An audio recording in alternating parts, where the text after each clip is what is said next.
बहुपद का मानक रूप मतलब standard form of a polynomial.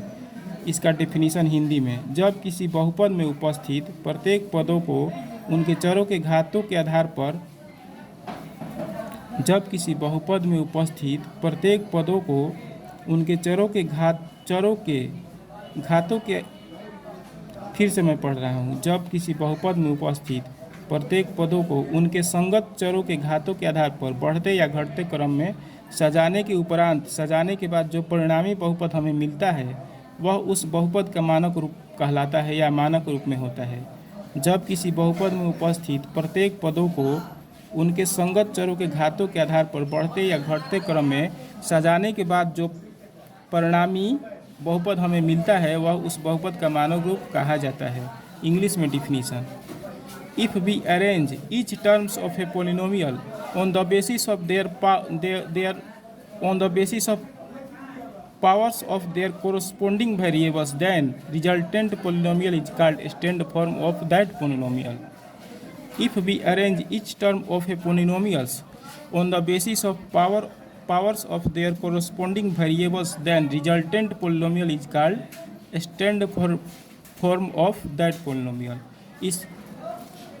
इसका मैं एग्जाम्पल दूंगा तो बहुपद का मानक रूप क्या होता है आपको समझ में आ जाएगा। ठीक, एग्जाम्पल के द्वारा ही आप इसको समझ पाइएगा अच्छी तरह से, डिफिनीशन से नहीं उतना समझ पाइएगा। तो एग्जाम्पल ध्यान से देखिए। जैसे मान लीजिए कि एक बहुपद दिया है, एग्जाम्पल में मान लीजिए कि दिया है 7x⁴ plus 8x⁴ plus 7x⁴ plus 1। इसको मानक रूप में, ये क्या यह मानक रूप में है, हाँ या ना? मानक रूप में है तो साइन मारना है, मानक रूप में नहीं है तो क्रॉस मारना है, गलत का निशान। तो मानक रूप में है कि नहीं? तो यह मानक रूप में है क्योंकि इसमें जो चर हैं उसका पावर घटते क्रम में है। 6 के बाद 4 हो गया है और 4 के बाद 3 हो गया है, तो पावर घटते क्रम में रहे या बढ़ते क्रम में रहे तो वह मानक रूप में कहा जाता है, यानी कि सही है। मान लीजिए एक बहुपद 3x⁴ plus 4x⁴ plus 2x⁴ plus 1, क्या यह मानक रूप में है? मानक रूप यानी स्टैंडर्ड फॉर्म में है पोलिनोमियल, स्टैंडर्ड फॉर्म में। तो यह पोलिनोमियल स्टैंडर्ड फॉर्म में नहीं है क्योंकि इसमें जो वेरिएबल है उनका जो पावर है वह ना तो बढ़ते क्रम में है ना तो घटते क्रम में है।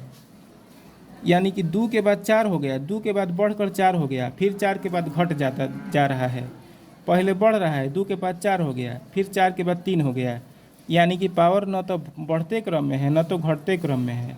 इसलिए यह मानक रूप में नहीं है, स्टैंडर्ड फॉर्म में नहीं है। इसको स्टैंडर्ड फॉर्म में सजाना पड़े तो कैसे सजाइएगा? पहले इस टर्म को लिखिएगा 4x⁴, तब इस टर्म को लिखिएगा क्योंकि 4 के बाद 3 आता है, पावर में यह घटते क्रम में है 4, तो 2x⁴, तब इसको लिखिएगा क्योंकि 3 के बाद 2 आता है, माने 3 से छोटा 2 है, 3x², और लास्ट में 1 लिखिएगा। लास्ट में बिना वेरिएबल वाला टर्म लिखिएगा, अचर टर्म।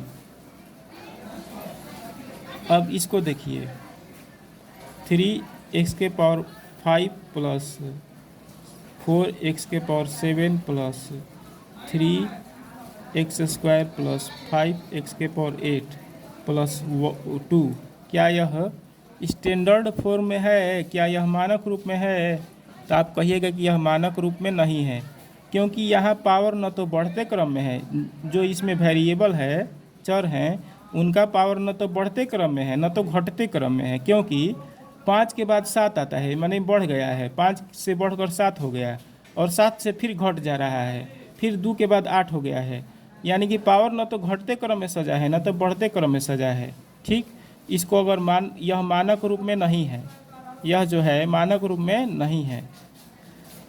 अगर आपसे कोई कहे कि इसको मानक रूप में सजाइए तो कैसे सजाइएगा? तो पावर को या तो घटते क्रम में सजाइएगा या तो बढ़ते क्रम में। तो मैं घटते क्रम में सजा कर दिखा रहा हूँ। पहले इसको मैं लूँगा क्योंकि सबसे बड़ा पावर इसमें है, तो इसको मैं पहले लूँगा 4x⁴। तब मैं इस नहीं, पहले मैं इसको लूँगा क्योंकि सबसे बड़ा पावर यहाँ पर है, तो मैंने पहले इसको लूँगा। मैं पहले इस टर्म को लूँगा क्योंकि इस टर्म में वेरिएबल का पावर सबसे ज़्यादा है, तो पहले मैं इसको लूँगा 5x⁴। उसके बाद मैं इसको लूँगा क्योंकि 8 से छोटा 7 है। पावर को मैं घटते क्रम के अनुसार सजा रहा हूँ, तो 8 से छोटा 7 है, तो मैं 8 के बाद 7 वाला को लूँगा, 7 वाले टर्म को लूँगा 4x⁴।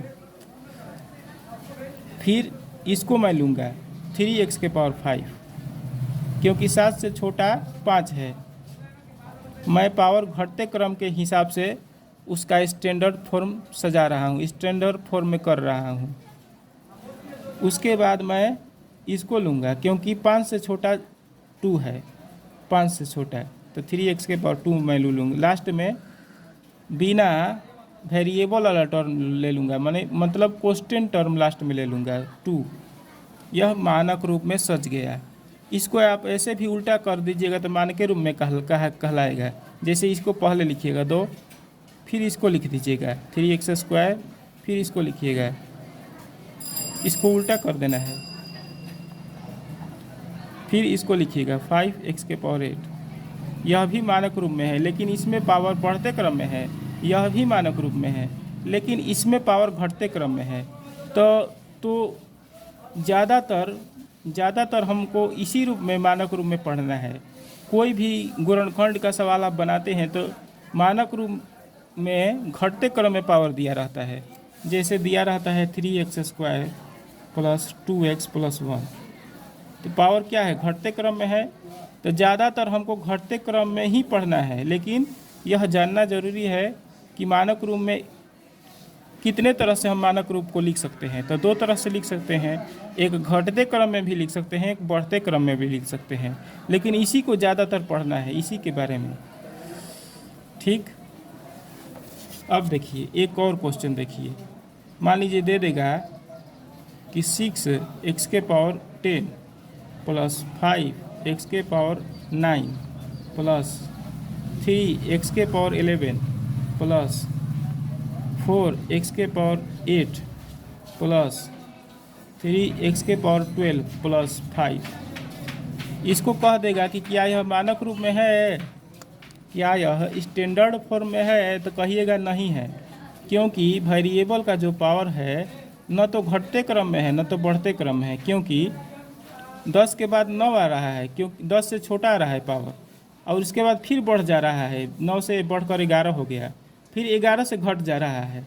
अर्थात पावर न तो बढ़ते क्रम में है लगातार, न तो पावर घटते क्रम में लगातार दिया है, इसलिए यह मानक रूप में नहीं है। अब कहेगा कि इसको मानक रूप में सजाओ, तो कैसे सजाइएगा? तो सबसे पहले क्या कीजिएगा कि इसको उठाइएगा, इसको लीजिएगा, क्योंकि इसमें वेरिएबल का सबसे बड़ा पावर है। तो इसको पहले लीजिएगा आप घटते क्रम के पावर के अनुसार, तो 3x⁻12 ले लीजिएगा पहले। अब इससे छोटा कौन है, 12 से छोटा कौन है? तो 12 से छोटा 11 है पावर में, तो इसको ले लीजिएगा 3x⁻11। अब 11 से पावर में कौन छोटा है? तो 11 से पावर में छोटा है 10, तो इसको अब लीजिएगा आप 6x⁻10। अब 10 से पावर में कौन छोटा है? तो यह छोटा है, तो इसको अब लीजिएगा 5x⁻9। अब 9 से छोटा 8 है, तो इसको आप लीजिएगा 4x⁻8। और लास्ट में आप 5 लिखिएगा, क्योंकि लास्ट में बिना चर वाला पद लिखा जाता है। अब यह जो बहुपद हमको प्राप्त हो गया सजाने के बाद, पावर के हिसाब से घटते क्रम में सजाने के बाद जो बहुपद हमको मिल रहा है, यह मानक रूप में है, स्टैंडर्ड फॉर्म में है। इसको आप उलट दीजिएगा तो भी मानक रूप में आएगा।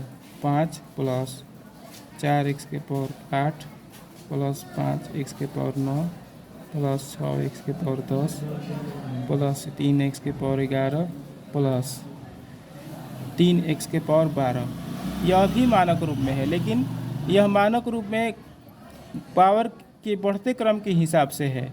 और यह मानक रूप में पावर्स के घटते क्रम के हिसाब से है। दोनों सही है, दोनों मानक रूप में है, ठीक। लेकिन ज़्यादातर मतलब कि लगभग 100% सारी बुक्स में इसी तरह से हमको कोई भी क्वेश्चन सॉल्व करना है, क्योंकि इस तरह से सॉल्व करना बहुत इजी होता है। इसीलिए किसी भी गुणनखंड में हम इसी प्रकार के मानक रूप का अध्ययन करेंगे ज़्यादातर, लेकिन दोनों प्रकार का मानक रूप आपको जानना जरूरी है। इसलिए मैंने दोनों प्रकार के मानक रूप के बारे में आपको समझा दिया है। आज का मेरा वीडियो कैसा लगा यह ज़रूर कमेंट सेक्शन में लिखिएगा। यदि कुछ सुझाव देना हो तो वो भी लिखिएगा।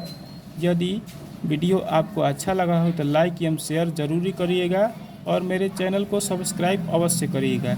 इससे मेरे नए नए वीडियोज़ आपके पास ईजिली पहुंच सकेंगे। धन्यवाद।